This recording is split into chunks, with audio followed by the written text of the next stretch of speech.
Turizm bu bugungi kunda eng tez rivojlanayotgan va xalqaro imkoniyatlarga ega sohalardan biri. Aynan shu soha orqali siz dunyo kezib ishlaysiz va sayohatni kasbga aylantirasiz. Bu yo'nalishda siz turizm menejeri, turoperator, mehmonxona administratori yoki gid bo'lib ishlaysiz. Ya'ni siz sayohatni tashkil qilasiz.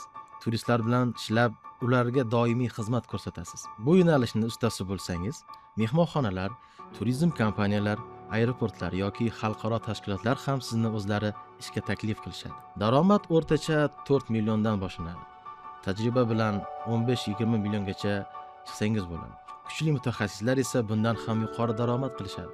Karyerangiz davomida sizda xalqaro turizmda ishlash, O'zbekiston va boshqa davlatlarda faoliyat yuritish yoki o'z turizm biznesingizni yo'lga qo'yish imkoniyatlari mavjud. O'qish davomida siz sayohatlarni tashkil qilish, mijozlar bilan ishlash va servis tizimini boshqarishni amaliy tarzda o'rganasiz. Eng muhimi, TAFUda siz 2-kursdan boshlab sohangizga mos mehmonxonalar, turizm kompaniyalari va turli shu kabi tashkilotlarda amaliyot o'taysiz. Bu degani, siz real ish jarayonida qatnashasiz va tajriba orttirasiz. Natijada o'qishni bitirganingizda sizda nafaqat diplom, balki haqiqiy tajriba ham mavjud bo'ladi. Agar siz harakatchan, ochiq va yangi joylarni ko'rishni istasangiz, bu yo'nalish siz uchun.